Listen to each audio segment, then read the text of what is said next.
तो हमें चाय, ब्रश, साबुन, तेल, कंघी, कागज, कलम, दवाइयाँ, प्लास्टिक, इवन डेट जब पूजा करते हैं तो धूप, अगरबत्ती, रोली, होली, कपूर, सभी में कहीं ना कहीं आपको रासायनिक अभिक्रियाएं शामिल नजर आएगी। इसके अलावा यदि हम उपकरणों की बात करें तो टीवी, फ्रिज, घड़ी, कुकर, इस्त्री, मिक्सी, कीटनाशक, विभिन्न सौंदर्य प्रसाधन संसाधन है जितने भी, सब में कहीं ना कहीं रासायनिक अभिक्रियाएं शामिल है। केक, डबल रोटी, नान खटाई, सिरका से बनाया हुआ अचार, ये सभी इनमें भी रासायनिक अभिक्रियाएं शामिल है। तो आज के इतने इंटरेस्टिंग टॉपिक के लिए हमने एक उभरते हुए प्रोफेसर डॉक्टर प्रकाश डाबास को मुख्य वक्ता के रूप में आमंत्रित किया है। डॉक्टर प्रकाश डाबास कई राष्ट्रीय और अंतर्राष्ट्रीय संगोष्ठियों में अपना पत्र वाचन कर चुके हैं। इसके अलावा आपकी कई इंटरनेशनल मैगजीन्स में अपने शोध प्रकाशित हो चुके हैं। डॉक्टर प्रकाश डाबास एनटीपीसी में रासायनिक वैज्ञानिक के रूप में कार्य कर चुके हैं। आप DRDO, DSSB, ONGC में चयनित अभ्यर्थी रहे। आपने केंद्रीय विद्यालय संगठन और राजस्थान बोर्ड में केमिस्ट्री का अध्यापन कार्य भी करवाया है। आपने JRF 3 बार एवं नेट परीक्षा 5 बार उत्तीर्ण की है। इसके अलावा आप प्रशासनिक सेवाओं में भी चयनित अभ्यर्थी रहे हैं। आपको खंड स्तर पर, उपखंड स्तर पर गणतंत्र दिवस पर सम्मानित भी किया जा चुका है। तो मैं आज के हमारे मुख्य वक्ता डॉक्टर प्रकाश डाबास को आमंत्रित करता हूँ कि वो आए और स्टूडेंट्स को अपनी बात रखें। Doctor Prakash Dabas, thank you.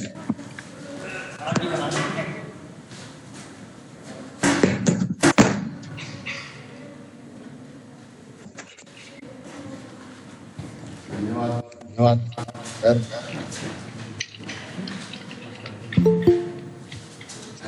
Hello दोस्तों, आप सभी को मेरा सादर नमस्कार। Public, good morning to all of you. As my colleague and senior Sri Vijayji sir had introduced me, that I am Prakash Chandra Dabas, Assistant Professor in Chemistry, presently deputed at Government Girls College, Shasta, India. Dear participants, first of all, I would like to convey my sincere welcome to all of you in this vibrant webinar on the behalf of my prestigious college and our respected principal, Mrs. Anamika Singh ji. Dear participants, सुबह की brush से लेकर रात के dinner तक के दरमियान इस्तेमाल की जाने वाली तकरीबन तमाम चीज़ों में डायरेक्टली और इनडायरेक्टली केमिस्ट्री का योगदान होता है। इसके केमिस्ट्री और whatever we use, whatever we drink, whatever we eat, all things are made up of chemistry. इसके मायने ये हुए कि केमिस्ट्री ने मानव जीवन के इतिहास को पूर्णतया प्रभावित किया है।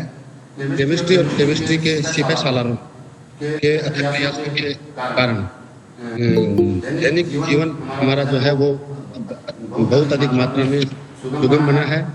मसलन हम बात करें नहाने धोने और साफ सफाई के ख्याल से तो हमें साबुन और अपमार्जक के रूप में रसायन याद आते हैं। सुंदर वस्तुओं की कल्पना मात्र से ही नायलॉन, टेरिलिन, डेक्रोन जैसे रसायन हमारे मन मस्तिष्क पर उभर कर आते हैं। खाद्य सामग्री के नाम पर प्रोटीन, कार्बोहाइड्रेट जैसे रसायन हमारे मन मस्तिष्क के रंगमंच पर बॉम्बार्डिंग करने लगते हैं। थकावट और बीमारी के नाम पर औषधियों के रूप में रसायन ही हैं जो हमें रामबाण औषधि के तरह काम आते हैं। बात चाहे ट्राइनाइट्रोग्लिसरीन या नाइट्रोग्लिसरीन के रूप में विस्फोटकों की हो, बात प्रोपेन और एंब्यूटेन के रूप में रसोई गैस घर में रखे सिलेंडरों की हो, रॉकेट क्रॉम्प्लेट की हो, सीमेंट, सिलिका, सैंड, चूना पत्थर, आयरन के रूप में भवन निर्माण सामग्री की हो, अथवा बेकेलाइट, कॉपर, एल्यूमिनियम के तारों के रूप में बात हम विद्युत उपकरणों की करें, ये तमाम चीज़ों की मुकम्मल कहानियाँ जो हैं वो केमिस्ट्री के पन्नों पर ही उकेरी गई हैं, लिखी गई हैं। डियर पार्टिसिपेंट्स, और तो और मानव इतिहास के सबसे जो दुखदायी वर्षों में से एक जो वर्ष है 2020, इसके दरमियान रिलीज कोविड-19 नाम की डर्टी और डरावनी पिक्चर के एंड के लिए भी हम लोगों ने जो सैनिटाइजर्स, वैक्सीन्स आदि के की ओर हमने ताका है, वो भी और कुछ नहीं रसायन विज्ञान के ही प्रोडक्ट्स और मटेरियल हैं। कुल मिलाकर मैं ये यूँ कहूँ कि केमिस्ट्री ने हम लोगों के जीवन को इतना अधिक प्रभावित किया है कि हम और आप ये खुद ही नहीं कर पाते हैं कि हम स्वयं भी खूबसूरत रासायनिक करते ही हैं। हमारे शरीर की तमाम गतिविधियाँ रसायन विज्ञान के द्वारा संचालित हैं और इन गतिविधियों के अलावा अगर मैं बात करूं कि हम और आप जब किसी प्रियजन की ओर ताकते हैं, जब किसी मनमीत को हम देखते हैं तो किसी आनंद और आह्लाद और राग के जो भाव उभर कर आते हैं, उसके पीछे भी जो ऑक्सीटोसिन और डोपामाइन जैसी चीज़ें हैं वो भी रसायन विज्ञान की ही देन है। संक्षिप्त में अगर मैं यूँ कहूँ कि केमिस्ट्री इज एवरीवेयर। या दोस्तों, there are so many pearls in the basket of chemistry। अगर इस बिना पर मैं ये कहने की हिमाकत करूं कि कण कण में केमिस्ट्री है तो शायद ये कथन अतिशयोक्तिपूर्ण नहीं होगा। इस वेबिनार के बहाने आइए हम कुछ एग्जाम्पल्स को कोट करके इस कथन की सिग्निफिकेंस को एग्जामिन करके हम वैलिडेट करने की कोशिश करते हैं। और इस कोशिश में मैं सबसे पहले बात करूँगा ड्रग्स की। ड्रग्स या रसायन औषध जो हैं वो कम अणुभार वाली वे रसायन होते हैं जो मैक्रोमोलिक्यूल्स, कुछ अणुभार वाले मैक्रोमोलिक्यूल्स जो हैं उनके साथ इंटरेक्ट करके चिकित्सीय दृष्टि के लाभदायक बायो रेस्पॉन्स को उत्पन्न करती हैं। और ड्रग्स का इस्तेमाल हम सभी जानते हैं कि रोगों के निवारण, निदान या उपचार के लिए किया जाता है। यहाँ एक बात इम्पोर्टेंट है कि ड्रग्स की अनुशंसित मात्रा ही किसी रोग के प्रति प्रभावी रूप से काम आती है, अन्यथा अनुशंसित मात्रा से अधिक मात्रा में इस्तेमाल किए जाने पर यह कोई भी ड्रग्स प्रभावकारी विष के रूप में अपना प्रभाव दिखाती है। ये पार्टिसिपेंट्स, ड्रग्स को विभिन्न वैज्ञानिकों और मेडिकल साइंस के लोगों ने विभिन्न आधारों पर वर्गीकृत किया है। एक जो आधार है इनको वर्गीकृत करने का वो है फार्माकोलॉजिकल इफेक्ट। फार्माकोलॉजिकल इफेक्ट के आधार पर डॉक्टर्स लोग ड्रग्स को क्लासिफाई करते हैं, जैसे पीड़ा को कम करने वाली औषधियाँ पीड़ाहारी या एनाल्जेसिक कहलाती हैं। औसत प्रभाव के आधार पर भी इनको वर्गीकृत किया जाता है, जैसे हिस्टामिन के प्रभाव को कम करने वाली औषधियाँ एंटी हिस्टामिन ड्रग्स कहलाती हैं। इसी प्रकार संरचना के आधार पर भी इनको हम वर्गीकृत करते हैं। फॉर एग्जाम्पल, सभी की सभी सल्फा ड्रग्स में समान संरचनात्मक ढांचा पाया जाता है। ऐसे ही टारगेट मॉलिक्यूल्स के आधार पर भी कुछ लोग इनको वर्गीकृत करते हैं। टारगेट मॉलिक्यूल्स जो हैं ड्रग्स के, वो प्रोटीन, कार्बोहाइड्रेट, लिपिड्स आदि जैव मोस्टली होते हैं। ये पार्टिसिपेंट, ड्रग्स के कुछ एग्जाम्पल्स टाइप्स की अगर हम बात करें तो सबसे पहले मैं यहाँ बात करना चाहूँगा एंटासिड्स या प्रति अम्ल की। आमाशय से स्रावित होने वाले वो अम्ल है, उसकी मात्रा को नियंत्रित करने वाली औषधियाँ एंटी एसिड्स या प्रति अम्ल कहलाती हैं। ये पार्टिसिपेंट्स, हमारे आमाशय से भोजन के पाचन के दौरान HCl या हाइड्रोक्लोरिक नामक अम्ल स्रावित होता है। इस अम्ल के अधिक स्त्रवण पर हमारे आमाशय की दीवारों में कभी कभी अल्सर या जलन, घाव जैसी प्रॉब्लम्स भी उत्पन्न हो जाती है, जिसके इलाज के लिए केमिस्ट्री के सबसे सिपहसालारों ने बहुत पहले से ही अपनी ओर से रसायनों के रूप में दवाइयाँ उपलब्ध करवानी प्रारंभ कर दी थी। 1970 से पहले प्रति अम्ल के रूप में अम्लता के एसिडिटी के उपचार के लिए तो सोडियम बाइकार्बोनेट, जिसे हम खाने का सोडा कहते हैं, और मैग्नीशियम हाइड्रोक्साइड, जिसे मिल्क ऑफ मैग्नीशिया के नाम से जाना जाता है, उनका इस्तेमाल किया जाता है। सोडियम बाइकार्बोनेट और मिल्क ऑफ मैग्नीशिया के इस्तेमाल की कुछ खामियाँ थीं। फॉर एग्जांपल, सोडियम बाइकार्बोनेट या खाने का सोडा यूज में लेने पर वो आमाशय के माध्यम को इतना ज़्यादा क्षारीय बना देता है कि ये अधिक क्षारकता आमाशय की दीवारों पे अधिक अम्ल संक्रमण को प्रमोट करती है, उसको इंड्यूस करती है। इसी प्रकार मिल्क ऑफ मैग्नीशिया के यूज के दौरान हालांकि पीएच उदासीनता के लेवल से आगे नहीं बढ़ता है, लेकिन एक कोलोइडल फॉर्म में एग्जिस्ट करता है। इस वजह से ये प्रभावी रूप से अम्लता का उपचार नहीं करता है, सिर्फ उसके लक्षणों को नियंत्रित ये कर पाता है।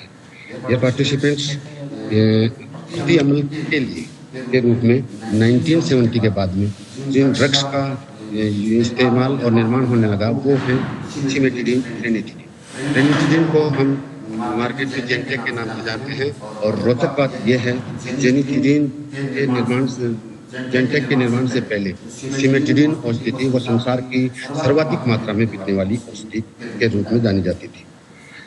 इस प्रतिमल के बाद में हम स्टेमिन की अगर बात करें तो स्टेमिन नामक रसायन के प्रभाव को कम करने वाली औषधियों को हम स्टेमिन के नाम से जानते हैं।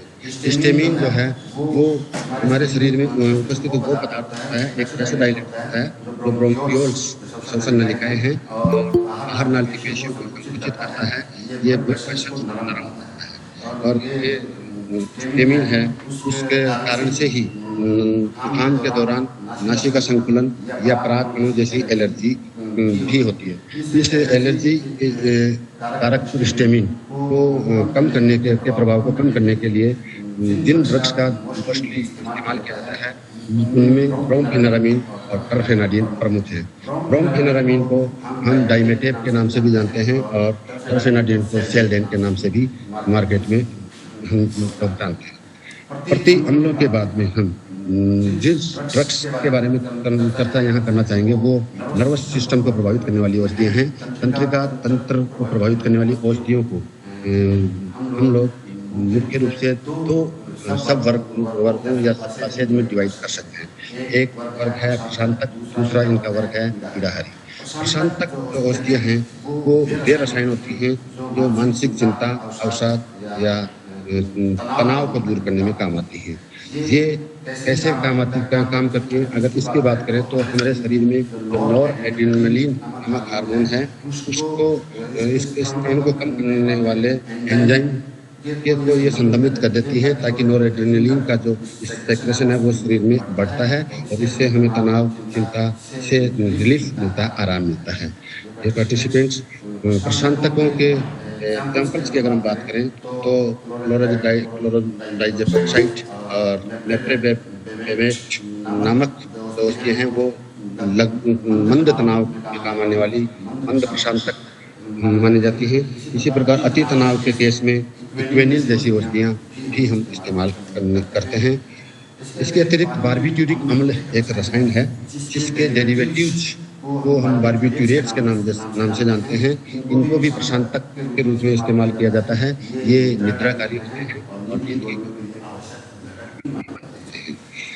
पार्टिसिपेंट्स इस चर्चा को थोड़ा आगे बढ़ाते हुए पीड़ाहारी की अगर मैं बात करूँ तो पीड़ाहारी वे औषधियाँ होती हैं जो पीड़ा को, दर्द को कम करती है। पीड़ाहारियों को भी अगर हम क्लासीफाई करने की सोचें इनको दो सब कैटेगरीज में हम क्लासीफाई कर सकते हैं। एक पीड़ाहारी स्वापक होती है, दूसरी अस्वापक होती है। स्वापक को एडक्टिव बोलते हैं और अस्वापक को नॉन एडक्टिव बोलते हैं। स्वापक औषधियाँ नार्कोटिक टाइप की होती है, इनके सेवन से रोगी जो है वो आदी बनता है और नार्कोटिक होने के कारण से ये नींद या बेहोशी कारक भी होती है। स्वापक औषधियों का इस्तेमाल जो है वो शल्य क्रिया या प्रसव पीड़ा के दौरान होने वाले अत्यधिक दर्द के दौरान किया जाता है। मॉर्फिन, कोडीन, हेरोइन जैसे रसायन स्वापक औषधियों के क्लास में रखे जाते हैं। अस्वापक या नॉन एडक्टिव टाइप की औषधियों की अगर हम बात करें तो ये वो ड्रग्स होती हैं, वो रसायन होते हैं जो रोगी को या इस्तेमाल करने वाले को आदी नहीं बनती है। ये नॉन नार्कोटिक टाइप की भी होती है क्योंकि ये बेहोशी या नींद आने वाली नहीं होती है। इनके अगर एग्जाम्पल्स की बात करें तो अस्वापक औषधियों में हम तीन जो औषधि होती है वो आर्थराइटिस नामक रोग होता है, उसके कारण से जो पीड़ा होती है, दर्द होता है, उसमें इस्तेमाल की जाती है। फीवर के को रोकने में भी एस्पिरिन का यूज किया जाता है, इसलिए इसको एंटीपायरेटिक औषधि के रूप में हम जानते हैं। इसके अतिरिक्त ये ब्लड क्लॉटिंग को रोकती है, रक्त के बनने को रोकती है, और ब्लड क्लॉटिंग रोकने के कारण से हार्ट अटैक के पेशेंट्स को भी ये कई बार सजेस्ट की जाती है। ये पार्टिसिपेंट्स, इसके बाद में हम जिस प्रकार जिस औषधियों की बात करेंगे वो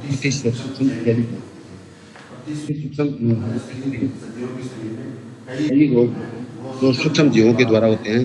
कुछ रोग बैक्टीरिया जनित होते हैं, कुछ रोग वायरस जनित होते हैं, कुछ रोग होते हैं। इन रोगों को उनके रेस्पेक्टिव बैक्टीरिया सूक्ष्म जीवों के नाम से जानते हैं। जैसे बैक्टीरिया से जो रोग होते हैं और उनको रोकने के लिए, उस रोग से निजात दिलाने के लिए या बैक्टीरिया की वृद्धि को रोकने के लिए या उनका पूर्णतया विनाश करने के लिए जिन रसायनों का यूज किया जाता है उनको एंटी बैक्टीरियल ड्रग्स कहते हैं। ऐसे ही वायरस की वृद्धि को रोकने वाले ड्रग्स को हम एंटीवायरल ड्रग्स के नाम से जानते हैं। इसी प्रकार एंटी फंगल ड्रग्स भी मतलब होती हैं। इन प्रतिसूक्ष्म जैविक औषधियों को हम मोटे तौर पर 3 वर्गों में क्लासिफाई कर सकते हैं: एंटीबायोटिक, एंटीसेप्टिक और डिसइंफेक्टेंट, विसंक्रामक जिसे कहते हैं। एंटीबायोटिक औषधियाँ वे होती हैं जो रोगी के द्वारा खाई जाती हैं और शरीर के अंदर जाकर अपना प्रभाव दर्शाती हैं और रोग कारक जो जीव सूक्ष्म जीव है उसकी वृद्धि को रोकती है, उसका विनाश करती है।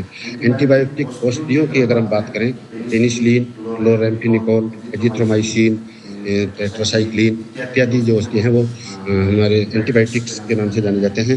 यहाँ मैं एक बात बताना चाहूँगा कि कोविड-19 के दौरान जो जनरली सभी लोग की जो एंटीबायोटिक दिया गया वो एजिथ्रोमाइसिन ही था, वो भी एक रसायन विज्ञान का ही सुंदर प्रोडक्ट है।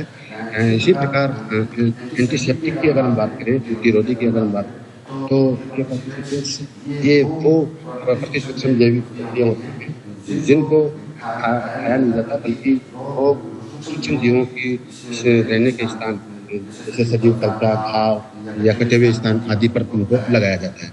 एंटीसेप्टिक के एग्जाम्पल्स की अगर हम बात करें तो डिटॉल है, टिंचर आयोडीन है, बोरिक अम्ल है। यहाँ मैं एज ए केमिस्ट्री पर्सन में बताना चाहूँगा कि डिटॉल जो है वो क्लोरोजाइलिनोल और ट्रफिनियोल नामक 2 रसायनों का मिक्सर होता है। और ऐसे ही टिंचर आयोडीन की अगर हम बात करें तो यह एल्कोहल और जल में 2 से 3% तक आयोडीन का मिश्रण होता है। बोरिक अम्ल भी एंटीसेप्टिक की तरह जो किया जाता है, वो आँखों में सूक्ष्म जीवों को रोकने के लिए यूज किया जाता है। इसको आँखों के लिए माइल्ड एंटीसेप्टिक के रूप में काम में लेते हैं। डियर पार्टिसिपेंट्स, इसी क्रम में डिसइंफेक्टेंट्स की अगर हम बात करें तो विसंक्रामी ना तो ये एंटीबायोटिक्स की तरह खाए जाते हैं, ना ये एंटीसेप्टिक की तरह घाव अगर सजीवों की सतह पर लगाए जाते हैं। इनको हम सूक्ष्म जीवों के आवास स्थलों पर फॉगिंग या छिड़काव के रूप में काम में लेते हैं। जैसे कोविड-19 की ही अगर हम बात करें रिसेंट में, तो घर घर में जो फॉगिंग होती थी वो रसायन का ही एक प्रोडक्ट था, सोडियम हाइपोक्लोराइट। सोडियम हाइपोक्लोराइट के रूप में हमने फॉगिंग की थी, वो डिसइंफेक्टेंट्स था।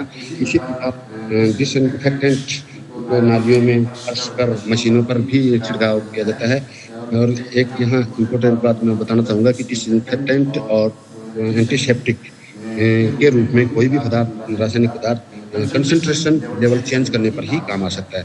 फॉर एग्जांपल 0.2% फिनोल का मिक्सर जो है वो एंटीसेप्टिक की तरह काम करता है, जबकि इसका 1% विलियन फिनोल का है वो प्रतिरोधी डिसइंफेक्टेंट की तरह काम करता है। ये पार्टिसिपेंट्स इंटीनियो, लेवेजियर, वर्जिलियस, ऑयल, डॉल्टन, महर्षि कणाद और नागार्जुन जैसे केमिस्ट्री के सच्चे श्रवण कुमार के रूप केमिस्ट्री के जो फाउंडर्स हैं और फादर्स हैं, उनके उम्दा प्रयासों के चलते न सिर्फ ड्रग्स के क्षेत्र में बल्कि अन्य सभी क्षेत्रों में केमिस्ट्री का इकबाल बुलंद हो गया। उनके ये प्रयास पूर्णतः सार्थक है, क्योंकि जहाँ तक मैं मानता हूँ कि क्योंकि वो रहमत दी थी खुदा ने उनके दस्ते बाजू कि जमी आसमां तोल सकते थे वो एक तरह। शायद इसी उन्हीं के प्रयासों के कारण अगर सच कहूँ तो केमिस्ट्री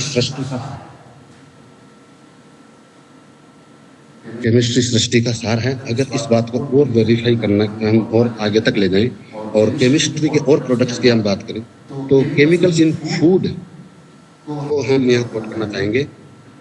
ये पार्टिसिपेंट्स भोजन को आकर्षक बनाने, भोजन में पौष्टिक गुणवत्ता की वृद्धि करने के लिए और भोजन को प्राप्त तरह से ही का यूज किया जाता है। हमने घरों में देखा होगा कि हमारी मम्मा दादी वगैरह ने अचार को सड़ने से बचाने के लिए इसमें नमक से इस्तेमाल ये नमक इस जानते हैं इनिशियल होता है, वो केमिस्ट्री का एक प्रोडक्ट है। नमक है, तेल है, तमाम रसायन के जो प्रोडक्ट्स हैं ये यही कह सकते हैं उनकी बनिस्बत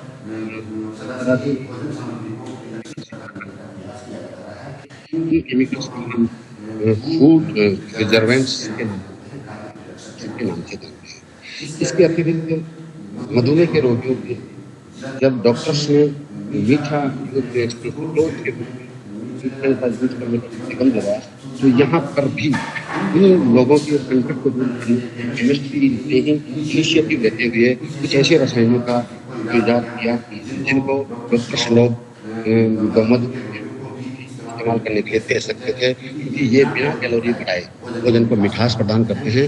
ऐसे रसायनों को आर्टिफिशियल स्वीटनर्स के नाम से जानते हैं, कृत्रिम मधुरक के नाम से जानते हैं। फॉर एग्जाम्पल 1879 में सेक्रिन नाम से एक कृत्रिम मधुरक का संश्लेषण किया गया। आर्थ्रोबेंजीसल्फामाइड नामक रसायन था और ये सुक्रोज या प्राकृतिक चीनी से 50 गुना ज़्यादा मीठा था, लेकिन फिर भी शरीर के लिए हानिकारक नहीं था, क्योंकि यह जो रसायन है वो यूरिन के साथ शरीर में बिना रिएक्शन किए ही अनरिएक्टिव तरीके से बाहर निकल जाता है। इसी प्रकार सेक्रिन के अलावा सुक्रालोज है, एस्पार्टेम है, एलिटेम है, ये भी रसायन ऐसे हैं जो केमिस्ट्री के प्रोडक्ट हैं और कृत्रिम मधुरकों के रूप में इस्तेमाल किए जाते हैं। ये पार्टिसिपेंट्स चर्चा को आगे बढ़ाते हुए केमिकल्स एज वॉशिंग एजेंट्स की भी चर्चा करना यहाँ समीचीन ही होगा। वॉशिंग एजेंट या धावन क्रिया के दौरान जो रसायन काम में ले जाते हैं, साबुन की अगर मैं बात करूं, साबुन रासायनिक रूप से लंबी हाइड्रोकार्बन श्रृंखला युक्त वशीय अम्लों के सोडियम अथवा पोटेशियम लवण होते हैं। ये साबुनीकरण की क्रिया के द्वारा बनाए जाते हैं। साबुनीकरण की क्रिया में सोडियम हाइड्रोक्साइड की क्रिया वशीय गिल्सपिल एस्टर के साथ करवाई जाती है और साबुन का निर्माण होता है, जिसका सामान्य सूत्र RCONA अथवा RCOK होता है। इसी प्रकार अगर मैं बात अपमार्जकों की करूं तो अपमार्जक भी रासायनिक प्रोडक्ट हैं और इनका ये जो है वो लंबी हाइड्रोकार्बन श्रृंखला युक्त सल्फोनिक अम्लों के सोडियम और पोटेशियम लवण होते हैं। इनका सामान्य सूत्र RCONA होता है। इनमें धावन की क्रिया में कौन सा आयन या पार्ट काम आता है उस आधार पर अपमार्जकों को हम मेनली 3 कैटेगरीज में डिवाइड करते हैं। एक धनायनिक अपमार्जक, ऋणायनिक अपमार्जक और अनायनिक अपमार्जक। ऋणायनिक अपमार्जक वे होते हैं जिनमें साबुन की तरह ही अपमार्जक का नेगेटिव एंड ऋणायनिक सिरा वो वॉशिंग प्रोसेस में काम आता है और ये घरेलू यूज में मोस्टली इस्तेमाल किया जाता है। इसी प्रकार धनायनिक अपमार्जक की हम बात करें तो ये क्लोराइड के चिकित्सक होते हैं। इनमें साबुन के विपरीत उसके उलट धनायनिक एंड या धनायनिक आयन जो है वो वॉशिंग प्रोसेस में पार्टिसिपेट करता है, इसलिए धनायनिक अपमार्जकों को रिवर्स सोप का प्रतीक साबुन के नाम से जानते हैं। ये केस कंडीशंस में मोस्टली घरेलू यूज में आते हैं। इसी प्रकार अनायनिक अपमार्जक होते हैं, उनमें कोई किसी प्रकार का आयन नहीं बनता है। ये पॉलीएथिलीन ग्लाइकोल और किसी अम्लों के रिएक्शन पे बनते हैं और बर्तन धोने आदि जैसे कामों में काम आते हैं। ये पार्टिसिपेंट्स अपमार्जकों के यूज की एक लिमिटेशन है, ये जैव सूक्ष्म अपघटकों के द्वारा बायोडिग्रेड नहीं होते हैं, इसलिए इनको नॉन बायोडिग्रेडेबल माना जाता है। इसलिए ये पर्यावरण के लिए फ्रेंडली नहीं होते हैं। इसी वजह से केमिस्ट्री के लोगों ने ही एक केमिस्ट्री की ही ब्रांच ग्रीन केमिस्ट्री के अंतर्गत ऐसे प्रोडक्ट्स और ऐसे डिटर्जेंट्स सिंथेसाइज करने का प्रयास किया है जो इको फ्रेंडली होते हैं, जो पर्यावरण के लिए हानिकारक नहीं होते। ये पार्टिसिपेंट्स वैसे तो किसी सीमा के अंतर्गत केमिस्ट्री की इम्पोर्टेंस को बाउंड नहीं किया जा सकता, लेकिन फिर भी इन थोड़े से एग्जाम्पल्स के द्वारा मैंने केमिस्ट्री की इम्पोर्टेंस को आपके सम्मुख प्रस्तुत करने का थोड़ा सा प्रयास किया है।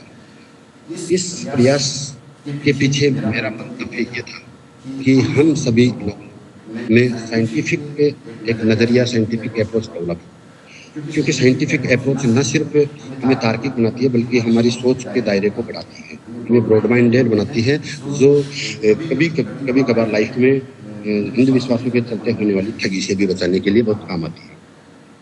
साइंटिफिक सोच किस प्रकार से लाइफ में गेम चेंजर की भूमिका कर सकती है, उसकी अगर मैं बात करूँ तो मेरी लाइफ का याद आता है, जैसे मैं आपके साथ साझा करने की विचार कर रहा हूँ। बात तब की है जब मैं क्लास 7th में था। एक बार मैं जब स्कूल से विद्यालय लौट रहा था तो गली के किसी नुक्कड़ पर तांत्रिक नुमा बाबा ने हाथ में एक किसी चीज को लेकर पानी से भरी हुई बाल्टी में एकदम से वो डालते हैं और हल्के से विस्फोट के साथ वहाँ पे चिंगारियाँ उठती हैं। इस अचरज के नाम पर उन्होंने हमसे और वहाँ उपस्थित अन्य लोगों से कुछ पैसे इकट्ठे किए और बाबा ने किसी और बीमारी के नाम पर भी उनको उनसे मिलने के लिए आह्वान किया। जब इस कोतवाल के बारे में मैंने दूसरे दिन मेरे सामान्य सर से डिस्कस किया तो न सिर्फ उन्होंने मुझे बल्कि पूरी क्लास को उन सामान्य टीचर ने मुझे बताया कि वो जादुई चीज वो कुछ और नहीं थी, केमिस्ट्री का ही एक एलिमेंट सोडियम था। उस छोटी सी घटना के बाद शायद उसी वक्त मेरे बाल मन में कहीं ना कहीं ये भावना जागृत हो गई थी कि मुझे भी फ्यूचर में आगे चलकर साइंस में पढ़ाई करनी है और साइंस में ही अपना करियर बनाना है। मैं आज इस अभिव्यक्ति के इस मंच के माध्यम से टीचर को भी नमन करता हूँ, उनका धन्यवाद ज्ञापन करता हूँ और एक हम्बल रिक्वेस्ट और अपील आप सब लोगों से करता हूँ कि हम सबको भी साइंटिफिक अप्रोच के साथ लाइफ में आगे बढ़ना है। न सिर्फ हम इस अप्रोच को अपने अंदर इन्वॉल्व करेंगे बल्कि औरों को भी ऐसा करने के लिए प्रेरित करेंगे। ये मैं इस वक्तव्य को विराम देने से पहले मैं आप सब लोगों का दिल से हृदय से आभार प्रकट करता हूँ कि आपने मोटिवेशन के लिए यहाँ इतनी देर मेरा साथ दिया, मुझे सुना और मैं पूरी शिद्दत के साथ पूरी शिद्दत और कृतज्ञता के साथ मैं धन्यवाद ज्ञापन करना चाहूँगा हमारे आयुक्त महोदय का, हमारी रेस्पेक्टेड प्रिंसिपल अनामिका सिंह जी का, मेरे इस महाविद्यालय राजकीय महाविद्यालय ब्यावर के समस्त स्टाफ साथियों का, मेरे मेंटर दोस्त विजय सर का, संदीप जी सर का, कमल जी का, हमारे हेड साहब राजीव मौसलपुरी साहब का और आप सभी का। और सबसे ज़्यादा मैं धन्यवाद दूंगा मेरे छोटे भाई जैसे टेक्निकल विशेषज्ञ हमारी कॉलेज के चुलबुल पांडे महेश टेलर का, जिन्होंने बड़े ही आकर्षक ढंग में और अलग हटके इनिशिएटिव लेते हुए इस प्रकार से इस वेबिनार में मुझे सपोर्ट किया। धन्यवाद। जय भारत, जय हिंद।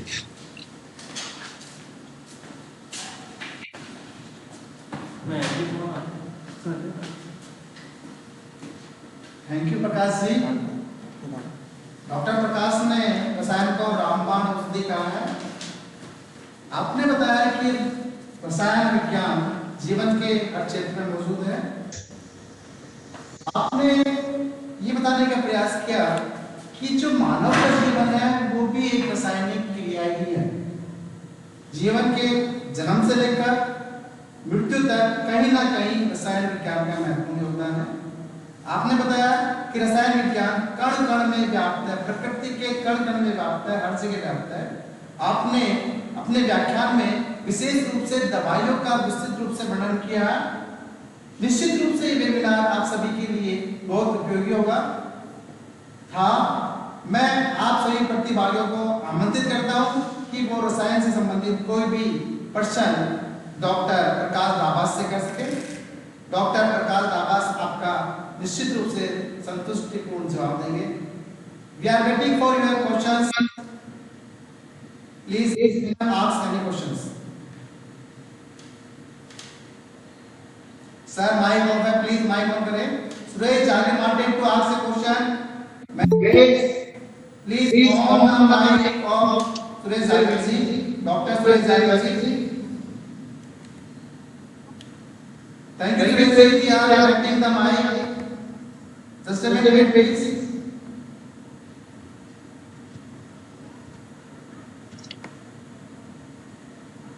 उनको बोलो वो भी कर सकते हैं। प्लीज सुरेश जी, आप अपना माइक ऑन करके आस्क क्वेश्चन। मैं नहीं कर सकता, वही करेंगे। सुरेश जी, आप mike on please. Suresh sir mike on कीजिए आप अपना। प्रकाश सर नमस्कार। नमस्कार।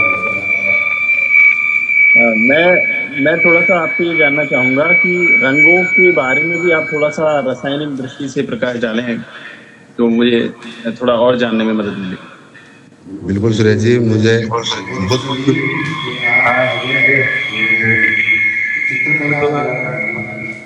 उसके BHU से आप यहाँ हमारे साथ जुड़े, इसके लिए मैं आपको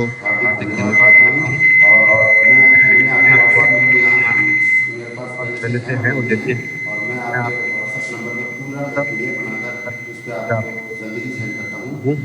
good bye, thank you. Suresh ji वो निश्चित रूप से आपको वीडियो में आपको विस्तृत सूचना उपलब्ध कराएंगे। अन्य कोई संदेश देना चाहें? एज ए टीचर ये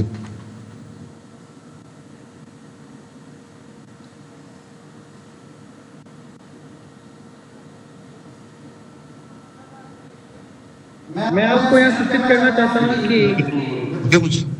Suresh ji, are you listening me? Yes sir आवाज है। मैं अलग से आपको पर्सनल इसलिए जानना चाह रहा था कि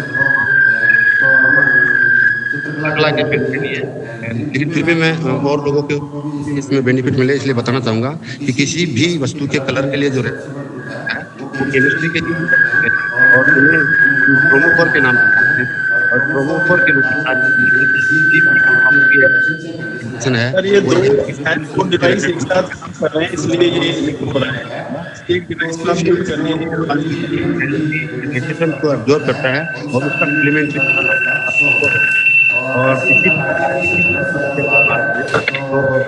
सुरेश जी, मैं आपको बताना चाहूँगा कि जो पदार्थ जो रसायन रंग प्रदान करने के लिए काम में लाए जाते हैं उनको क्रोमोफोर या डाइज के रूप में हम इस्तेमाल करते हैं।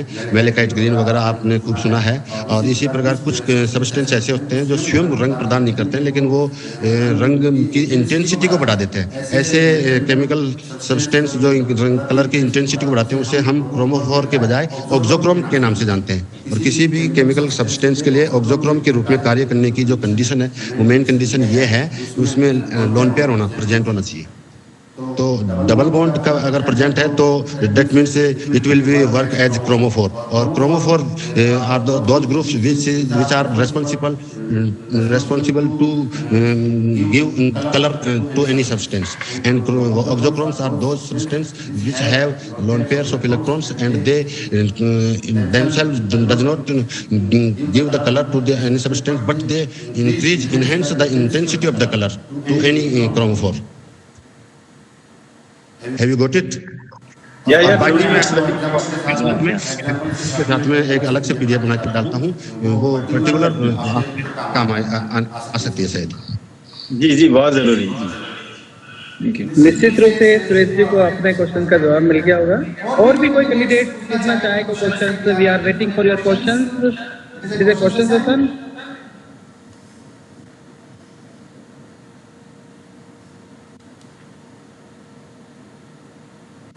सर जो भी आपने बोला उसको हिंदी में रिपीट करो सर।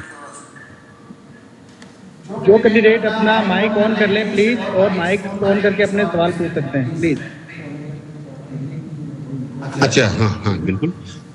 हाँ सर, अभी आपने पूछा है कि जो अभी बोला वो हिंदी में बोलना है, तो मैं आपको बताऊं, क्रोमोफोर हम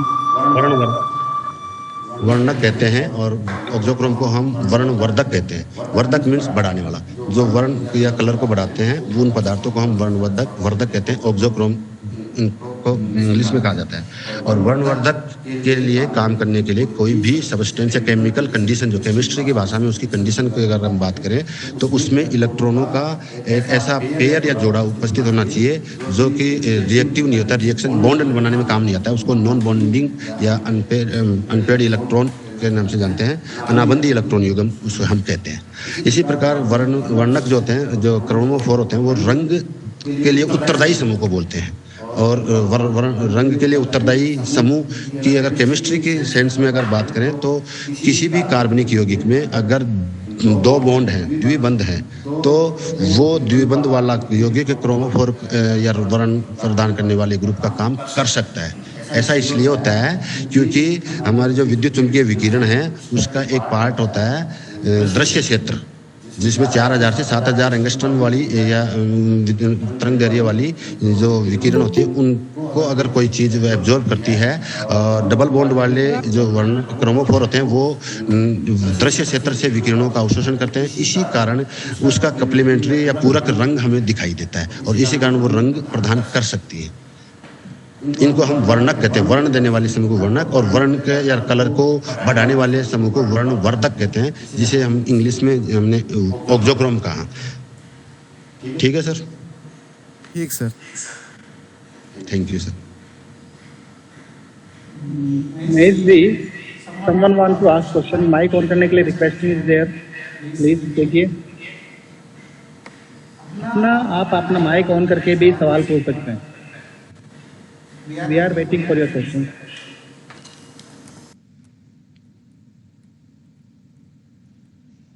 मैं आपको यहाँ सूचित करना चाहता हूँ कि डॉक्टर नामिका सिंह के नेतृत्व में हर सप्ताह विविध विषयों पर वेबिनार आयोजित की जा रही है। ये प्रति सप्ताह विद्यालय द्वारा निश्चित रूप से जो भी प्रतिभागी भाग लेते हैं उनको हम इस तरीके उनकी ये लाइब्रेरी पे प्रस्तुत कर देते हैं, भेज देते हैं। तो निश्चित रूप से वेबिनार में आप अधिक से अधिक संख्या में जुड़ें। आप सब प्रतिभागियों का जिसने वेबिनार में भाग लिया उन सबका मैं महाविद्यालय परिवार की ओर से तहे दिल से आभार व्यक्त करता हूँ। Thank you very much.